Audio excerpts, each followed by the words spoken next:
Hola, buenos días, bienvenidos. Estamos comenzando nuestro tiempo devocional en esta mañana. El día de hoy estaremos revisando del capítulo 17 del libro del profeta Isaías, la segunda parte del versículo 9 al versículo 14 para nuestro tiempo devocional que hemos titulado La rebeldía siempre acarrea la disciplina divina.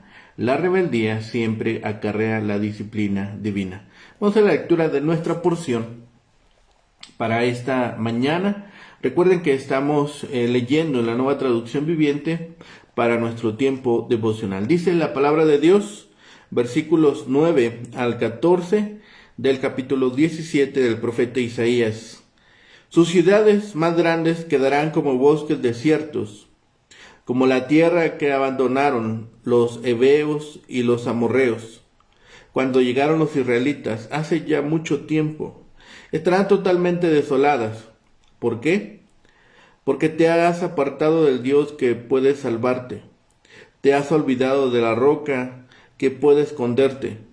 Así que tal vez plantes las mejores vides e importes los tallos más costosos. Tal vez echen retoños en los que en el día que ya trasplantes. Sí, hasta es posible que florezcan la misma mañana que las plantes, pero nunca recogerás ni una uva de ellas. Su única cosecha será una carga de aflicción y de dolor continuo. Escuchen, los ejércitos de muchas naciones rugen como los bramidos del mar. Escuchen el trueno de sus fuerzas poderosas, que avanzan como olas estruendosas. Pero aunque rujan como las olas grandes de la playa, Dios los hará callar y huirán como la paja que esparce el viento, como los arbustos que ruedan antes de una tormenta. En la noche, Israel espera aterrado, pero al amanecer sus enemigos están muertos. Es la justa recompensa para quienes nos saquean, un final apropiado para quienes nos destruyen. La rebeldía siempre acarrea la disciplina divina. La invasión en estos capítulos de Isaías es de una multitud de pueblos y termina con la intervención directa de Dios. Es un tema que también el profeta Zacarías aborda en el capítulo 14. Dice la porción: entonces se volverán al verdadero Dios vivo, su Hacedor, el Santo de Israel, y renunciarán a todo lo relacionado con la idolatría. Las ciudades fortificadas serán desoladas y quedarán como las ciudades de los heveos y amorreos, tras la invasión y conquista de los israelitas. ¿Y por qué todo esto? Porque el pueblo se olvidó de Dios, volviéndose a sarmiento extraño, esto es, alianzas, religiones y costumbres extrañas. La cosecha será desastrosa. Comenzando con la idea que plantea en el versículo 12 y continuando a través del capítulo 18, tenemos un breve interludio con dos movimientos, cada uno de ellos introducido con un ay. El primer movimiento muestra a las naciones gentiles moviéndose contra Israel con el estruendo aterrador de batalla moderna, pero de repente son ahuyentados por el Señor y la amenaza es quitada de sobre Israel de noche, igual que en la destrucción del ejército asirio. El fin, en el año 722 a.C., la capital Samaria cayó ante los asirios. Este evento marcó el fin del reino del norte. ¿El por qué? Los versículos 10 y 11 nos presentan la respuesta. ¿Porque será que el Santo de Israel permitió que su pueblo fuera castigado por los asirios? Porque ellos, en un acto de su voluntad, habían abandonado la fidelidad al pacto. La rebeldía siempre acarrea la disciplina divina. El reino del sur Debía aprender de lo acontecido a sus hermanos del norte. Judá, prepárate. Es el grito que aparece aquí. Parece que los judíos captaron algo del mensaje de la experiencia de Israel, porque cuando los asirios conquistaron toda la tierra de Judá y llegaron a las puertas de Jerusalén, el Señor los liberó milagrosamente. Sus ciudades fortificadas son aquellas dejadas por los cananeos y que aún permanecían en la época de Isaías. Si este fue un proceso trágicamente malgastado, estos versículos muestran que fue por culpa exclusiva de Israel de elegir ese camino en la doble metáfora de la desdeñada plaza fuerte y de la cosecha arruinada. Vidas importadas con una promesa rápida representan el pacto de Israel con la pagana Damasco contra Judá y Asiria para su propia ruina. Generalizan estos versículos la afirmación dada en el capítulo 7 y en el capítulo 8. Su más notable paralelo es el Salmo 46. La mayoría de los especialistas consideran que esta sección se refiere a Judá. Sus ciudades fortificadas parece que fueron aquellas abandonadas durante el ataque de la coalición en el año 734 a.C. Sin embargo, ello no logró que Judá se acercara a Judá, por lo que el juicio caería sobre ella también. La mención que hace a la roca de tu refugio, el defecto fatal del ser humano es olvidar al Dios de su salvación, quien es el único refugio seguro en su vida. Teniendo ellos conocimiento de la roca de refugio, desecharon esa ayuda y fueron tras ayuda humana que puede fallar, que es imperfecta y que no logra ser de ayuda totalmente. Los pueblos de Asiria se verían limitados a la hora de imponer castigo a Judá y también serán juzgados. La ira y la fuerza de los asirios se parecía a las poderosas aguas del mar, pero cuando el Dios de Israel las reprende, huyen como paja o como cosa que rueda ante el torbellino. En el anochecer Jerusalén tendría problemas debido al poderoso invasor, pero antes de la mañana su ejército estaría casi cortado. Dichosos los que recuerdan a Dios como salvación de ellos y confían en su poder y gracia. El problema de los creyentes y la prosperidad de sus enemigos será igualmente breve, mientras el gozo del primero y la destrucción de los que los odian y saquean durarán para siempre. Aquí Isaías no dejó duda alguna sobre la razón del juicio que anunciaba. Sería la desolación total, porque el mismo pueblo que Dios había apartado para él había olvidado todo lo que había hecho por él y le había vuelto la espalda. El pueblo no percibía la determinación del juicio que había en la mente de Dios, y por eso ellos continuaron en su rutina cotidiana, sin percatarse de la sentencia que se avecinaba y sin preocuparse por las advertencias que les hacía el profeta de Dios. En su sermón tocante a los últimos días, Jesús destacó el mismo fenómeno, pues como en los días antes del diluvio estaban comiendo y bebiendo, casándose y dando en casamiento hasta el día en que Noé entró en el arca, y no entendieron hasta que vino el diluvio y se los llevó a todos. Así será también la venida del Hijo del Hombre. Ahora vemos que Isaías cambió su enfoque y describió la destrucción venidera. El profeta vio y escuchó un numeroso ejército que se acercaba con un ruido ensordecedor. El cuadro que nos dibuja se puede apreciar mucho mejor si uno ha oído alguna vez de lejos el estrépito que hace una multitud. El bullicio de un estadio lleno de personas que vitorean a su equipo se parece al bramido de las olas en el mar. pero aquí no hay nada que celebrar. Este fragor emana del ejército del juicio que está en marcha. Isaías lo identificó claramente y expresó su pesar. ¡Ay, qué estruendo!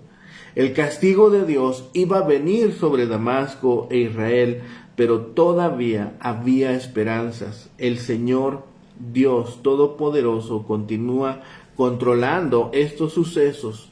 También los cielos se oscurecerán para Judá y para Jerusalén, y Asiria llegará incluso a sitiar a esta última, pero Dios librará a su pueblo en una sola noche. Al romper el alba, 185,000 soldados asirios van a estar muertos, y Judá y Jerusalén estarán a salvo.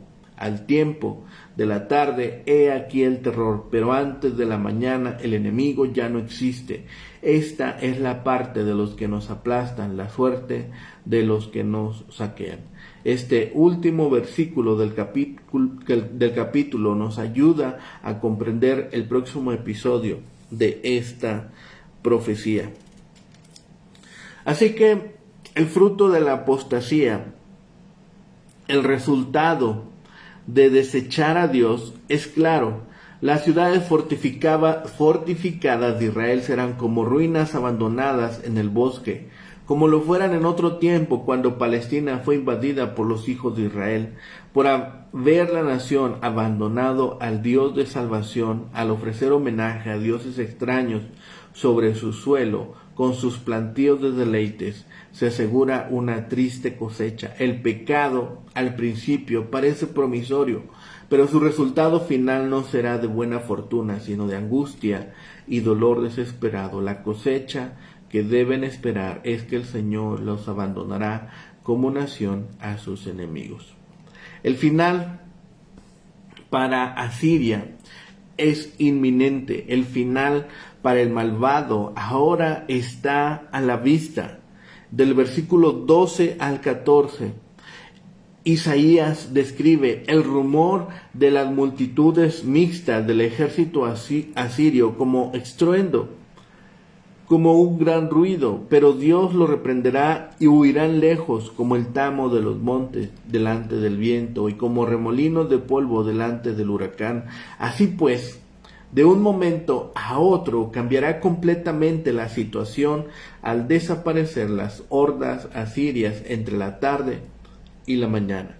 A menudo, después de describir un acontecimiento, Isaías agrega el motivo del mismo. Esta es la parte de los saqueadores de Judá y la suerte de aquellos que se apoderan de sus riquezas. Dios establece el punto terminal más allá del cual no puede ir el instrumento de su juicio.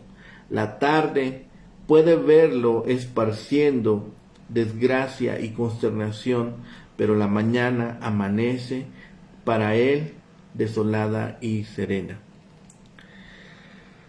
Así que el profeta vuelve a predecir la desolación que el ejército asirio iba a producir en Israel. Aún las ciudades fuertes que debían haber protegido el país no habían sido capaces de protegerse a sí mismas y quedarían abandonadas como lo fueron de los gibeos y los amorreos. Así como los cananeos huyeron entonces de los israelitas, así huirán ahora de los asirios los israelitas. El país quedará desolado porque se han olvidado del Dios de la salvación. Porque de las tantas veces que le ha salvado, no se acordó de su roca de refugio, de las tantas veces que ha sido su protección y su refugio, y sin la cual habría sido quebrantado hace mucho tiempo. Por eso, lo que Israel plante será fruto de desgracia, pues la cosecha será un montón de ramas en el día de la angustia y del dolor desesperado. Vemos cómo estos símbolos de los cultos de la fertilidad no darán frutos, y la única cosecha que habrá de ser es la de desgracias. Estos versículos contienen la sentencia de los que despojan al pueblo de Dios. Aquí la referencia a eso, los asirios. Si se llevan cautivo al pueblo de Dios y dejan desolado el país, que sepan que lo que les espera a ellos es la ruina. El ejército asirio estaba compuesto de soldados de muchas nacionalidades, multitud de pueblos, que por su número y por el ruido que hacían, 7 veces se repite en los versículos 12 y 13, algún vocablo que indique ruido, pensaban que podían amedrentar al pueblo de Dios. No hay más que ver el ruido que hacían tanto las arengas del Rabsacés como las cartas de Sennacherib a Ezequías, pero en eso paró todo aquello, en ruido, pues ante la reprensión de Dios huyeron lejos. Sennacherib, el Rabsacés y el resto de sus tropas huyeron presa de sus propios terrores, ahuyentados como el tamo de los montes delante del viento. Salmo 1:4. Para poner de relieve la rapidez con que fueron deshechos los ejércitos asirios, el profeta declara en 7 vocablos hebreos la prontitud con que cambiaron las tornas, con que cambiaron las cosas. Al atardecer el enemigo asirio infundía terror. Antes del amanecer del día siguiente, para los judíos, el mismo día, el ejército asirio había dejado de existir. El sueño de aquella noche fue para los asirios demasiado profundo. Así que no es de extrañarnos el final de la rebeldía. Es necesario que nosotros pongamos nuestra vista en el Hacedor. Es necesario que nosotros volvamos nuestra vista a Dios. Pasamos poco tiempo considerando los valores que tenemos y los que nos motivan en la vida. Este pasaje nos enseña la importancia de valorar las cosas en forma espiritual. Cuando miramos a Dios, nos da valores diferentes. Los ídolos hechos con las manos no tendrán significado cuando los pongamos en perspectiva. Los actos de idolatría serán en vano. Las hazañas humanas no tendrán validez. Nuestro sistema de valores se verá afectado cuando miramos a Dios, cuando la presencia de Dios está actuando en nuestra vida, cuando permitimos que Dios penetre en nuestros pensamientos más profundos. Esto sacudirá nuestra escala de valores y nos hará diferentes. Lo segundo, cuando miramos a Dios, reconocemos su papel en el mundo. Cuando miramos a Dios, observamos su mano actuando en todos los hechos del planeta. Porque Él es nuestro Hacedor. Él es el Santo Dios. Él es el Santo de Israel. Todas las cosas, todos los elementos están bajo su mano. Él es el Hacedor. Él es el Señor. Todas las cosas están dispuestas bajo su mando, bajo su poder. Nada escapa a su justicia. Tercero, cuando miramos a Dios, estamos afirmando su significado en nuestra vida. Recordemos al Dios de la salvación. Recordemos a Dios, la roca de nuestra fortaleza. Que no se nos olvide esa parte. ¿Cuántas veces Dios ha estado pronto a rescatarnos? ¿Cuántas veces Dios ha estado cerca para llevar a nosotros rescate?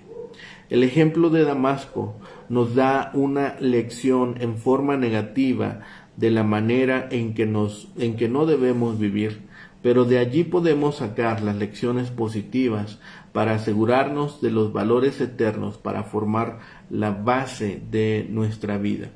Como resultado del juicio que vendría en aquel día, Damasco y sus ciudades fortificadas serían abandonadas para que crecieran en ella los matorrales y las malezas, debido a su infidelidad al Dios verdadero y por haberse olvidado de él. No fructificarán sus esfuerzos de plantar alimentos y levantar cosecha. Las plantas enfermarían y el pueblo padecería dolor. La tierra sería derruida. El ruido de muchos pueblos sería acallado. la fortaleza del enemigo sería eliminada. Aunque los soldados asirios habían saqueado muchas ciudades de Judá, los soldados fueron sacrificados en una sola noche. Los antecedentes que encontramos a la intervención de Dios en esta porción las podemos ver en Deuteronomio 8, versículos 11 al 20. El pueblo había cometido un gran pecado, el cual Dios les había advertido que no cometiesen. Habían olvidado a Dios, quien los salvó de la esclavitud.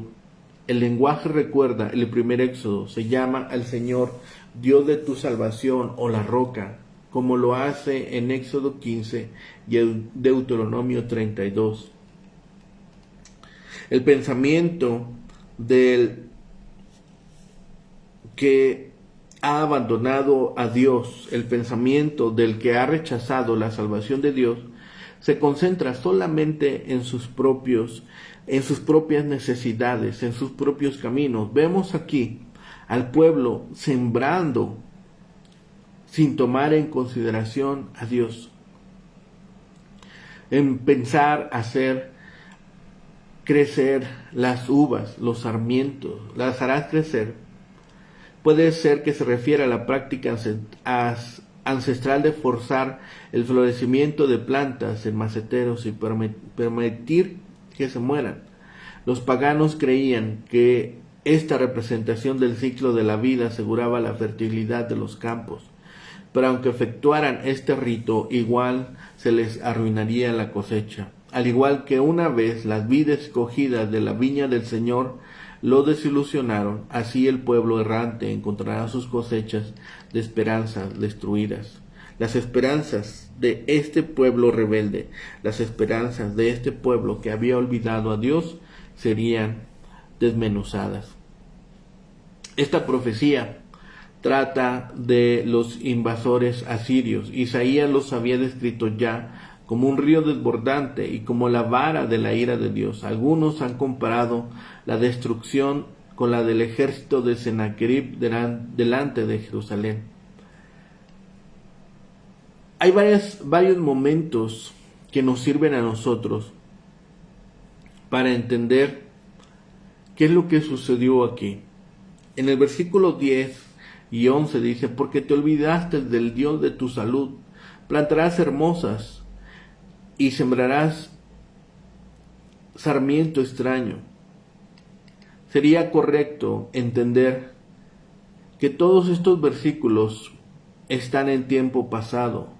Los israelitas habían plantado sus bosques, es decir, habían establecido sus santuarios de culto idólatra bajo la figura de la cosecha, y Isaías muestra que los frutos de su cultivo les serán arrebatados.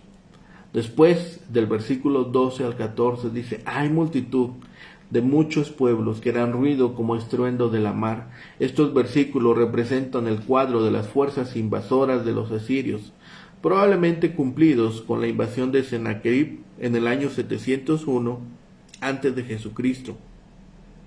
La repentina destrucción de este enemigo señala en el versículo 14, correspondiente con el destino de este ejército presentado en Isaías 37, cuando en una noche fue aniquilado.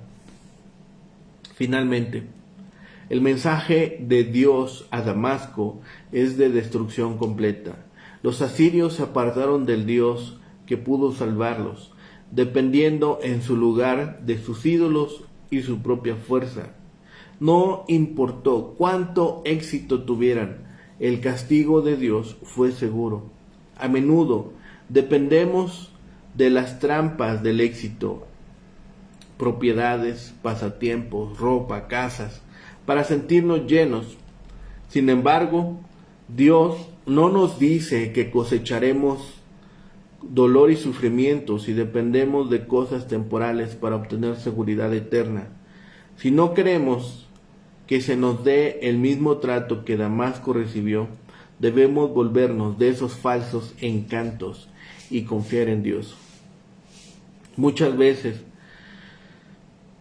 nosotros cambiamos al Dios de nuestra salvación, a la roca de refugio, por otras cosas, por otros elementos, por otras situaciones. Hacemos del dinero, de las propiedades, de nuestros pasatiempos, nuestro principal lugar de descanso. Cuando sabemos que todo ello es efímero, cuando sabemos que todas estas cosas pasarán, y cuando sabemos que la palabra de Dios, que las cosas que Dios ha establecido se cumplirán efectivamente. Es una llamada de atención estos versículos, es una reprensión al pensar que las cosas están bien. Muchas veces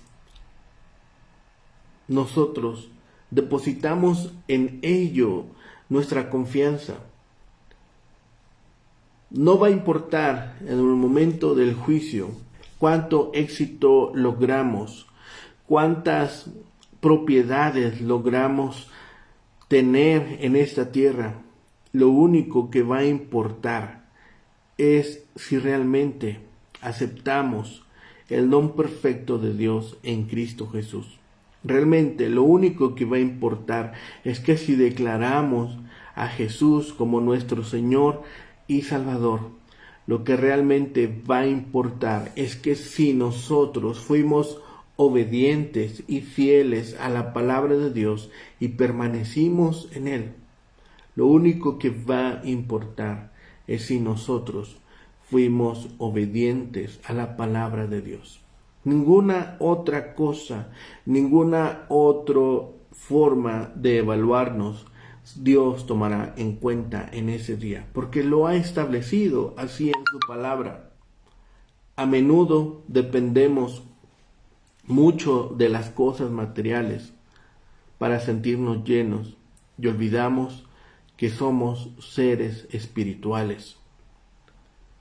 Si confiamos solamente en las cosas físicas, si confiamos solamente en nuestros éxitos, lo único que estaremos trayendo a nuestra vida será dolor y sufrimiento al depender solamente de cosas temporales y no en los elementos eternos que Dios nos ha dado. Busquemos las cosas eternas, busquemos las cosas que no perecen, busquemos hacer tesoros en el cielo. Que nuestros pies vuelvan de esos lugares, que nuestros pensamientos sean rescatados de esos lugares y confiemos hoy en Dios, porque su palabra siempre es verdadera, porque su palabra siempre se va a cumplir y porque en Dios tenemos refugio seguro. Oremos. Bendito Padre y Señor, gracias te damos en este día, Señor, porque podemos observar tu amor, tu cuidado y tu misericordia, Señor, sobre nosotros. Gracias, Padre, porque nos has permitido un descanso, un lugar donde poder hacerlo, porque nos has permitido, Señor, el alimento y sobre todo, Padre, porque en todas estas provisiones vemos, Señor, que tu mano está actuando alrededor de nosotros y que nos sostiene. Padre bendito, gracias por tu amor, gracias porque por medio de él podemos notar, Señor, que somos importantes para ti y que, Señor, debemos depender de ti para todas las cosas. Señor, ponemos delante de ti nuestras peticiones, nuestras necesidades, Señor, aquellas cosas que son importantes para nosotros, Señor, pero esperamos y sabemos que tú has de conceder solamente aquellas que necesitamos. Gracias, Padre, porque en todo tiempo eres bueno. Gracias, Padre, porque en todo tiempo nos permites ver tu fidelidad y nos sostienes. Padre bendito, gracias de todas estas bendiciones. Todo lo ponemos en tus manos, lo rogamos y pedimos en el bendito nombre de Cristo, Señor y Salvador nuestro. Amén. Que tengan un excelente día. Que el Señor les bendiga.